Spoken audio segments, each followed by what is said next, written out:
Well, this is the thing. I've been in the news for a lot of good reasons, right? That was my point, because I've been in the news for a lot of good reasons. I would only be a fool to think that I will not be in the news for bad reasons too. Do you understand?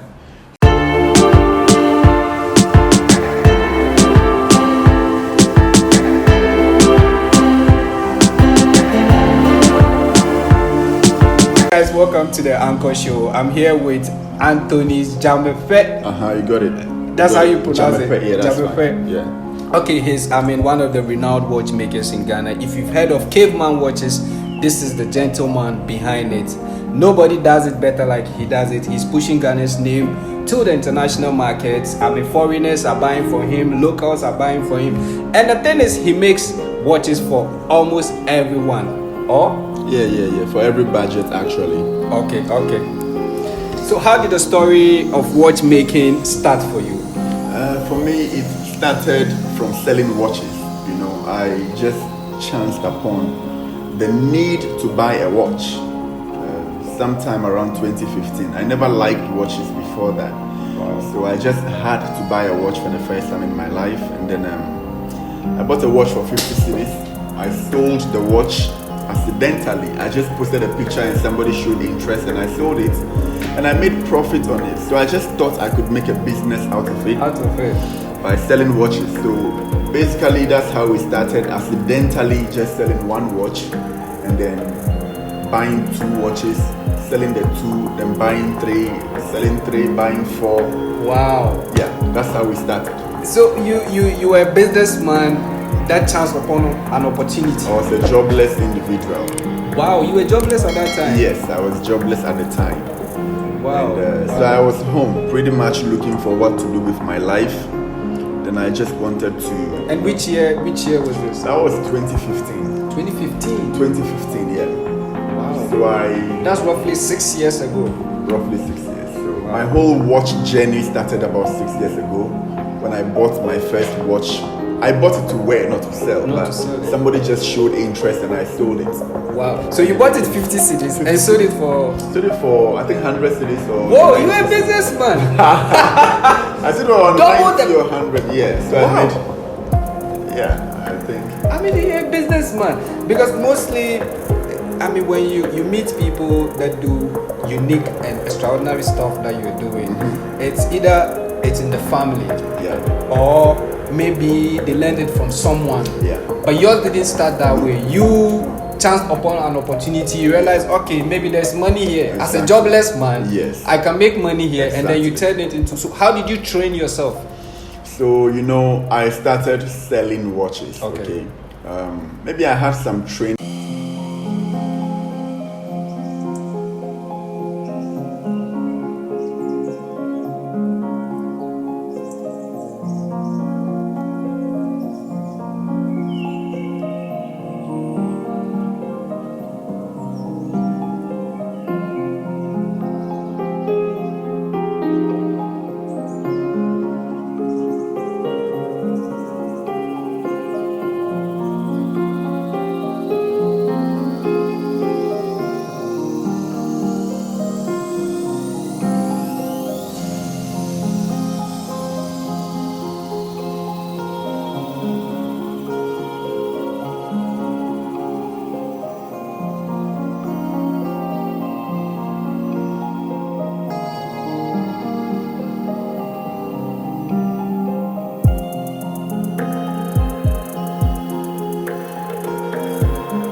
good at it, At cleaning gutters. that you become the best in the world at cleaning gutters, you can never be poor.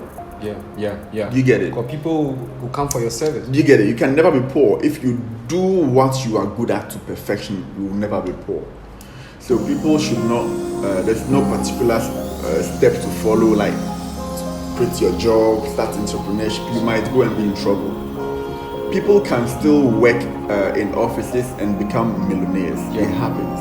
You can grow in the corporate space. You know, get promotions and reach a level that you are earning crazy money. It happens. So, and the entrepreneurs too that are, you know, doing their own businesses, but they are suffering. A lot. I don't think there's one solution for everything. I mean, in the suffering stage, someone will mention funding. It's hard to get angel investors in Ghana to. That thing for me, I had tried and failed several times. Wow, to get angel investors. Yeah, I tried and failed. You know, I don't even know what to say about that, but I'm also an evidence to the fact that you can do without good. So I started with 50 cedis. You understand? I bought my first watch for 50 cedis. And I'm you doubled the price when you were selling it. I doubled the price when I was selling it. You know, so went to car parks and stuff. That conversation that you cannot start a business without capital. Well, the 50 cedis is still capital, right? Yeah. It's still capital, but hard work and determination will play a part. And I always prioritize strategy. You need strategy, not capital. Okay. Because look, somewhere along the line, even though I started with 50 cedis, somewhere along the line, there was a guy in front of my house who had a boutique. He sold watches in a boutique. I would go to his boutique and just take pictures of his watches. So I didn't buy the watches from him to resell. I only took pictures of them and I marketed the pictures. So when I had a buyer, I go and pick it. So you see, I didn't spend money to buy the watches. I only used the pictures to attract customers. Then I go and pick the watch, I deliver, I pocket my share, I give his money to him. That was a strategy. You need strategy. That was a strategy. So, and it worked. I made a lot of money from it. Until I was able to, gather enough money and started buying my own watches. So in the watchmaking business, I mean, what essential things does one need to start watchmaking? Watchmaking is artistry. Okay. If you are not an artistic person, forget it. Okay. Really? People. What if I have money and I want to invest in someone? Yeah, then you are a businessman. You're not a watchmaker. A watchmaker is a different person. Yeah, a watchmaker is the craftsman. And that is craftsmanship. Artistry is like 90% of it. Yeah. Okay. How to the aesthetics. Okay. The aesthetics. In the business, obviously there was no one in Ghana to look up to. Yeah, there was nobody. What of Africa, the rest of the countries? I had researched to look for African brands. Right. I did not find any. As at that time, I don't know what the statistics are now. We got featured in the New York Times, and I was featured in there together with other African brands. I did not know whether they were making the watches in Africa or they were just African assembling brands. them. I didn't know whether they were assembling, whether they were importing them. Because you can have a Ghanaian brand. Maybe the person is Ghanaian and he has his own watch brand, but not necessarily making the watches himself. So there's a difference. They can be assembling the parts. Or even they don't even assemble anything in Ghana. They just straightforward import them. So they make them there and import with their names with and their everything. names that they import. They will still be referred to as a Ghanaian brand, right? But in that case, it makes you the first watchmaker. The first watchmaker here. The first what of Africa? Because I mean, so far so research because I searched, I have not found some, so I don't know. But I don't know. I'll find out. Yeah. Over the years, I mean, you've also faced a bit of controversies here and there. We've had a lot of information that have come out there. I mean, these are very sensitive ones regarding the one that just, I think 2 years ago or a year ago, when there was this rape allegation that I mean, was leveled against you. Yeah. I mean, as a brand at that time, because the brand was then rising very faster at that time, how was it containing that? I think prior to that, well, this is the thing.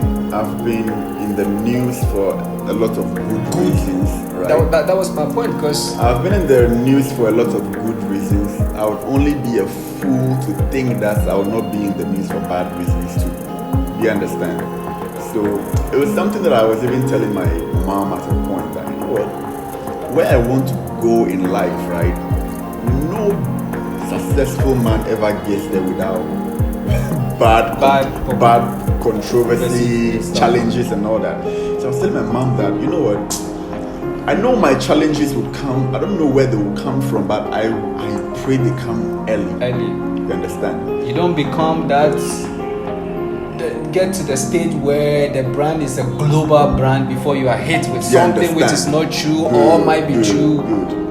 So for me, it was like an answered prayer. So sort of, they say be careful what you pray for. Yeah. So, but you know, when that whole thing happened, it actually gave me a lot of confidence. You know, because prior to that, I had no experience in dealing with public issues. I had never. It was all good news. It was all good news. About you came so because I was having so much good news, I was not even that confident in myself. When the bad one hit, I didn't know how I would handle bad, publications. Yeah. So I always saw people who had a lot of bad publication, and I asked them, Charlie, how do you guys do it? How do you go through these things? Charlie, me, I can't, so I'll just die, you know. Yo! And then, they laugh at me that it will happen, you will see. So those things happening along the line kind of like lifted the whole fear out of me. And I became, my confidence was over the roof. After those things was the confidence as a result of you being innocent, or is because the bad news came at the time where you felt it's the appropriate time it should come? I think the confidence for me, one, I was at peace with myself because anybody who knows, nobody even had to ask me whether the allegations were true or not. So that was not even an issue for me. I was at peace in my heart very much. And the confidence came due to me having an experience in dealing with bad publication. And I think I dealt with it well. You know, they say one of the most difficult things to do is to be silent, right? Which a lot of people, which a lot of men fail at. So I was really commended by a lot of lawyer friends and judges were like, Charlie. So you triumphed at the end because you kept quiet and allowed the storm to just... Because I exercised that understanding and the knowledge that as a successful person, anybody with a smartphone can write anything about me. You understand? I understand that, and I can't control that. I can only control my peace of mind. So that was the first situation for me to exercise that knowledge. You know, so as I'm here, I still hold that in mind very much. That anybody who has a phone who wants to write anything about me, I can't control it. Whether true, you can't control whatever. Control, you understand? It's happening. Anybody can write anything at all about you. This is social media, so if you want to let it bother you, then maybe this path is not for you. You know, so and to be a successful businessman, all these things are, it will happen. Plenty more will happen. Is there plenty more? So you are prepared. I mean, you have your armor prepared for all this. Plenty will happen. The good ones will happen. Caveman has done this. Tony has done this. This has done this. Me, I'm just once I'm at peace in my mind. Your mind, and you know you've not done what you are accused of. I mean, you just deal with it peacefully. Yeah, I'm okay for that. And I mean, secondly, moving from that side, I think 2 years ago you went viral alongside our sister Edgar Pimpolo, the actress. Yes. And she, I think she met you at Marvin Pick, one of the hotels in Ghana. Yeah. And I mean, she was admiring your work, your watch, and that video went viral. Yeah. Currently, she's facing situation with the law and stuff. What do you think about that situation she's in right now? Or have you heard of it? First of all, have you heard of it? Yes, I've heard of it. I mean, it's very unfortunate that she has to go through that. But I watched the last video she posted before she left. Right? Where she was thanking everybody. She was thanking everybody, and she was saying that she'll be back stronger. Yeah. I think that was a motivation. That was peaceful for me. Okay, if the person who is going through the issue is at peace, and is seeing the positives from it, because trust me, we grow a lot when we go through challenges. We grow a lot. So I was just very happy that she took the positive approach, and she was. I mean, it's difficult. Nobody wants to go through that, but I know she will come back stronger from it, and I only wish her the best. But it's quite unfortunate. Yeah. That last video she did was quite a bit of motivational because I mean, and then she just she's a strong girl. It's just a test. She will come back strong. Yeah, I like the mentality. She's a strong girl. My prayers will be with her. A lot of people have raised concerns that the kid is the kid. I pray that the government, has a plan for the kid. If you are sending the mother away, then our systems should be effective enough to cater for the kid. But do we have that system? I don't know. I don't know enough to give an insight. The family will hopefully, because I'm quite aware she's close with the mother. Yeah, very. Yeah, so she's very probably the kid is with the mother. Who knows? I don't know much about it. Okay, let's move from the whole controversy and talk about the Caveman brand. So, which brands outside Ghana have you worked with? Brands. Watch brands that have reached out to you, they've noticed what you're doing, and they want partnership. Different angle. None. I don't think a watch brand would want to partner with me. I don't think I would want to reach out to another watch brand to partner with them. Why? We are competitors. Okay. Right? And I don't even think there's a need. Well, if the need is there, then it's healthy to do that. Healthy partnerships are good. Exactly. Yeah. Healthy partnership will allow you to also explode, or you don't think that way. You think, I came through the hard knot. Let me just go my way. The need has not been there. We've had some companies from the UK, watch companies. They were trying to have us make leather straps for them in large quantities. Which is your major signature, Yeah, you get it. So our straps are our major signature, one of them. So I didn't want to give that away too. But yeah, I do straps that I sell, but you are bold. You look at money in the face and say, no, this will interfere with my signature, so let it be. I'm interested in building a brand, not chasing money. There's a difference there. I'm building a brand. And if you build a brand, it will bring you the bigger money. Yes, it will. What's the price range for your watches? Okay, so we have watches from 350 cedis, 450, 800. You see, these are very custom-made watches. So whatever you want to have in the watch would affect the price. So it goes all the way to 15,000 cedis, 18,000. Yeah. So. It's custom. It's bespoke. Which people have you worked with from the political world, the entertainment world? Influencers. Quite a lot. Because we've seen a lot of people out there that are talking about the Caveman Watches. Yes, quite a lot. I can't even of course I can't mention everybody, but let's start with entertainment. Akon. You work with Akon? Yeah. Akon wears your watch? Yeah, Akon wears the Caveman. I remember at Movenpick when he took his watch off. I was there. You were there, good. When he took his watch off. I think it was a press conference or something. It was a press conference. It was in white. I remember that press conference. He took his watch off and wore the Caveman watch with pride. That was a significant moment. And he was happy it's made in Africa. It's made in Ghana. Yeah. So Akon had been there.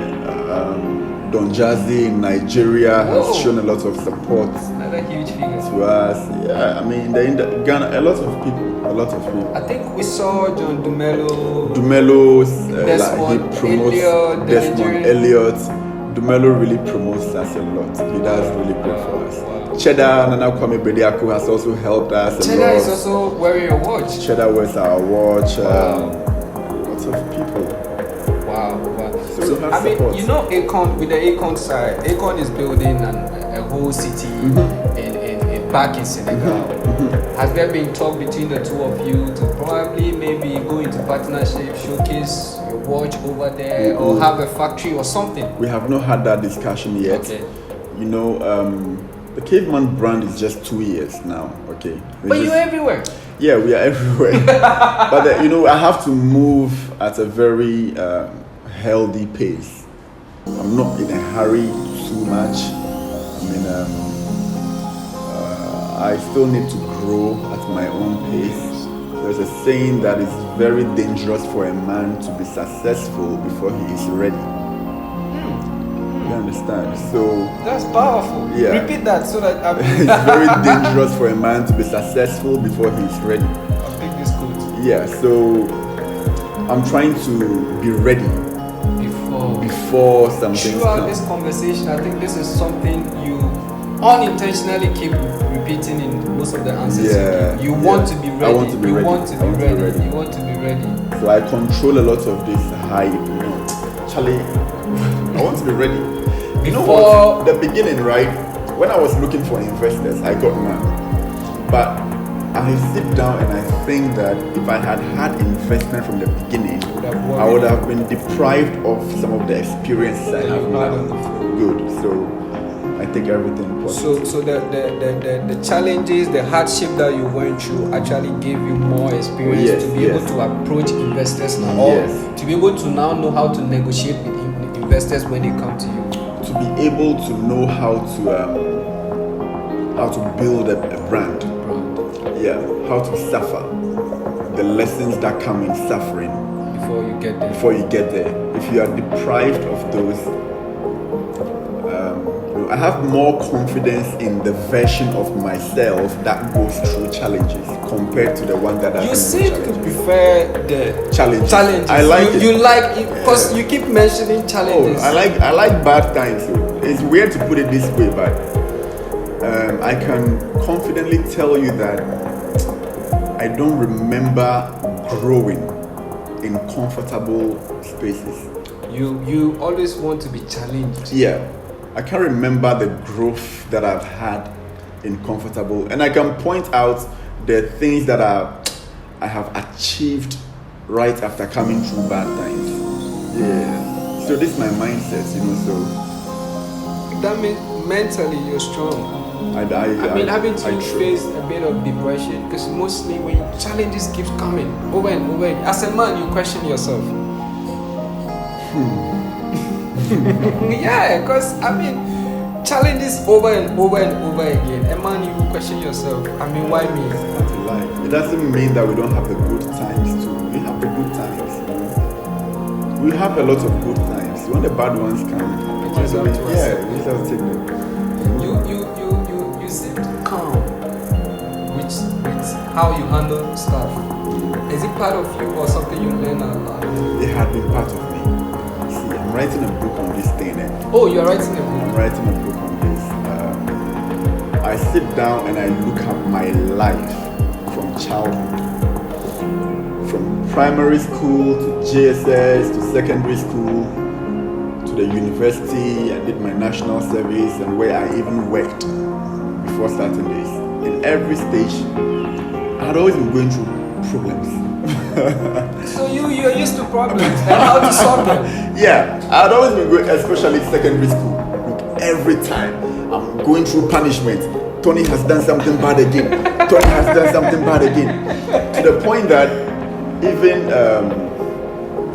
even when they send a list of people to be punished to the headmaster, and my name is not on the list, we'll tell them to go and review the list. Because no matter what, my name should have been on the list. Yeah. So I had gone through a lot of things. I took time to sit down and study my life, and I realized how I had always drawn a lot of positives from bad times, you know. So yeah, the Forbes editor came here, Chris Bishop, And at the end, that's why he said that, I was built from stubbornness. And you see, with all this, you look calm. How do you mean I look calm? Yeah, like I will never meet you at the first time and imagine that, oh, this is a stubborn guy, like, you know. Stubborn. You know, so the thing is that when I was growing up, I heard the word stubborn a lot. But I had to redefine the word myself. Okay. So I stopped calling it stubborn to calling it persistent. Okay. You understand? Okay. So a lot of the words that I heard, I redefined it. That I To suit how my, you want to understand. Good. But those things have never depressed you before. Everybody has been sad before. I don't know what. Depression is the darkest side of sadness. I think we've all been there, right? That's what I'm Haven't we all asking. been there? That's what I'm asking. Because I mean, for sadness, we've all been sad. Yeah, before, so but when you move from that state to the dark spot, then we know you're depressed. What if that's it? And I think, you know, we swing in and out of it. You get happy, you get depressed, you get sad. You still manage your way. But you always manage your way and you always survive through it. And that has helped you to also build a brand. Yeah. Wow. Your Because even the stubbornness, right? When I was about to build this brand, the number of people who advised me against Not it, to do it. not to do it. If I was not a stubborn person, I wouldn't have gone ahead. Your mom even was My doubting. mom, exactly. So My I'm mom imagining doubted. your friends who were then laughing when you were selling watch, and then Now- they notice you are now coming to start a watch brand. Yeah, can you imagine? When I was selling watches, one time I went to sell watches to one family friend, a lady. It's not even the first time I've gone through such situations before. After buying the watch, then she pulls a chair for me to sit down. She's like, young man, what do you do? And I said, I sell watches. She said, apart from that, what do you do? And I said, no, I sell watches. I sell watches, that's my business. That's my business. Oh, young man like you, nice guy, why don't you go and look for a job? You can get a job and still sell the watch on the side. Why are you doing this?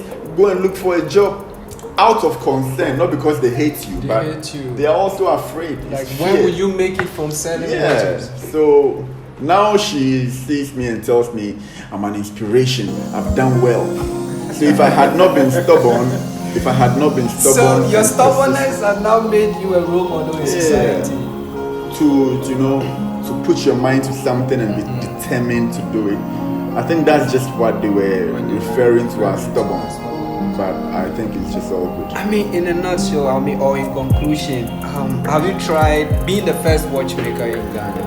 Have you also tried to bring others on board to train them so that you can spread your wings, or they can go start their own watchmaking business? Or is it difficult to train someone to become a watchmaker? Well, it's not too difficult. It's not easy. But Everybody it would is have difficult. There's a difference here, okay? Making watches, building a brand.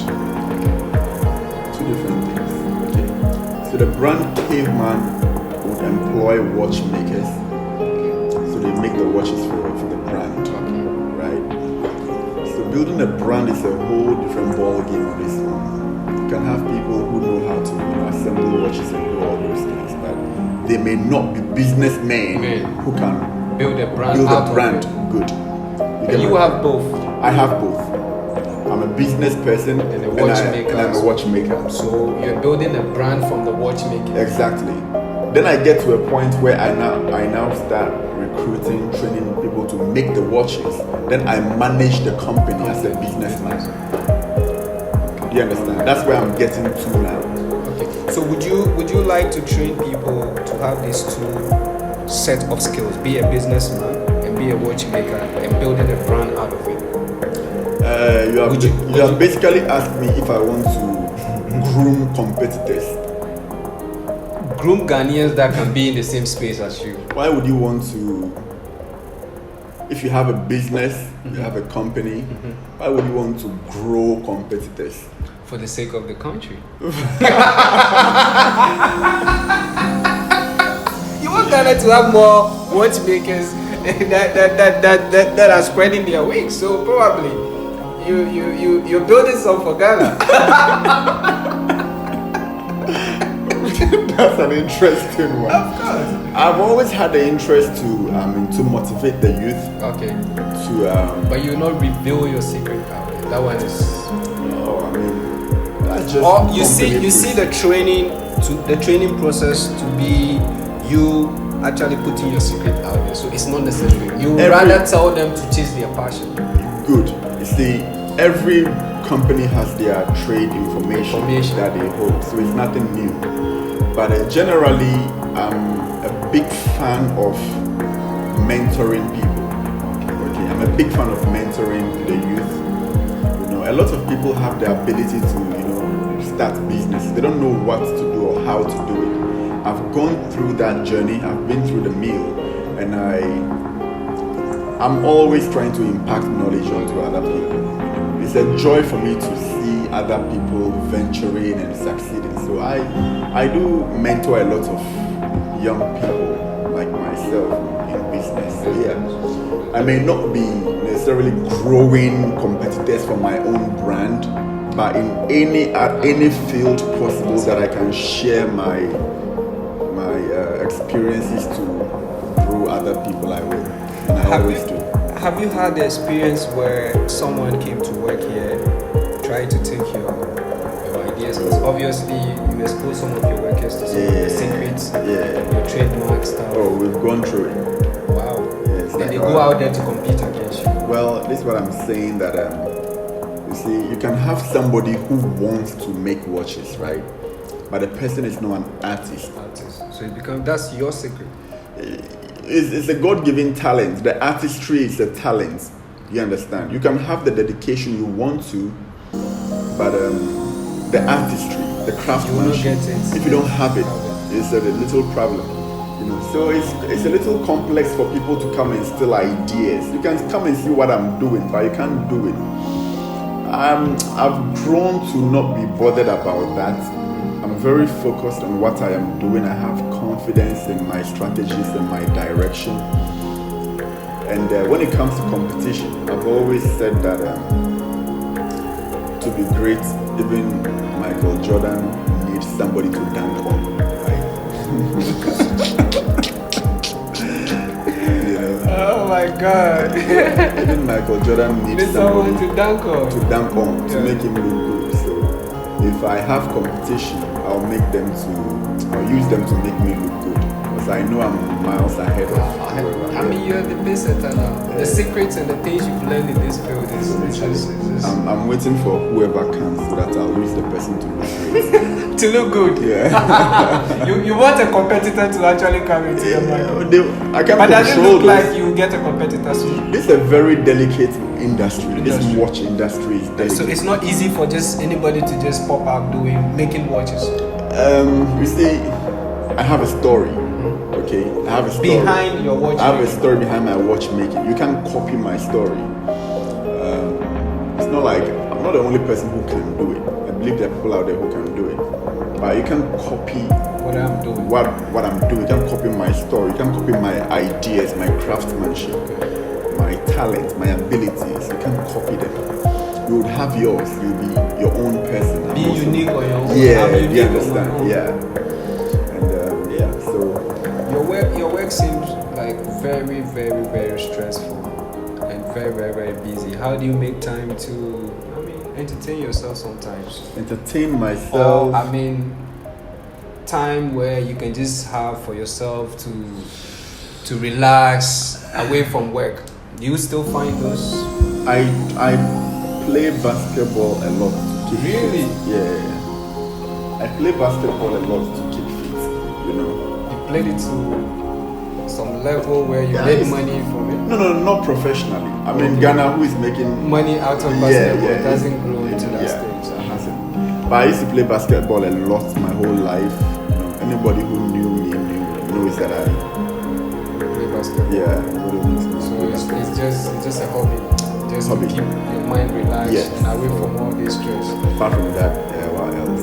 I used to go to the movies a lot to cool my mind, but Corona. So you watch it at home? I hardly get a time to watch movies now. Go and play basketball, come to work, don't even do the pool side anymore. So your whole life now is just work. It's work, quite, work, yeah.